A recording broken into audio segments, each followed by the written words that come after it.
orasyon ng Niño Jesus, panawag sa swerte upang sumayo. Ang swerte sa larangan ng hanap buhay, negosyo, at magandang pakitungo sa pamilya at sa ibang tao. Siguro ay marami nang nakakilala sa Batang Jesus o si Senyor Santo Niño dahil sa taglay nitong biyayang dala at swerte sa kabuhayan.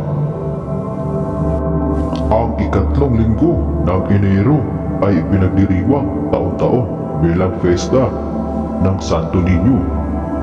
Maging sa ibang araw ng buwan na ito, may iba't ibang lugar sa Pilipinas popular na ang debosyon sa Santo Niño sa Cebu, Kalibo, Iloilo, Tacloban, Pandacan at Tondo sa Maynila at marami pang iba. Ang pagsamba sa Batang Jesus ay pinaniniwalaang nagsimula sa Espanya, kaya naman hindi na nakapagtataka na mapadpad si Ferdinand Magellan sa Cebu noong 1521. Dala-dala niya ang imahe ng Bambino Jesus noong April 14. Sa araw na binyagan sa Katolisismo ang hari ng Subo na si Raha Humabon at sa 800 Subuanon, nagpabinyag sa wakas ang misis ni Humabon ng maantig dahil sa ibinigay ni Magellan sa kanya ang isang 15 sentimetrong estatwa ng Santo Niño. Kaya sa episode na ito ay ating ibabahagi ang orasyon ng Niño Jesus upang sumaiyo ang swerte sa kabuhayan, negosyo, at maging sa pakitungo sa pamilya at sa ibang tao. Pamamaraan, dasalin lamang ang orasyon ito ng 3 beses sa gabi bago matulog. Unahan muna natin ng isang manamit, isa habang Ginoo Maria at isang sumasampalataya at isunod ang orasyong ito.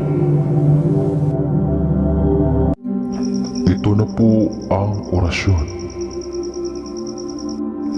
Ainiel, Ehehe, Ayu, Vodu, Ekam, Misit, Salva, Laray, Kabal, Ado, Saox, Pendentes, Deye, Elegitimus, Corum, Umesio, Baday, Maria, Josep, y Jesus.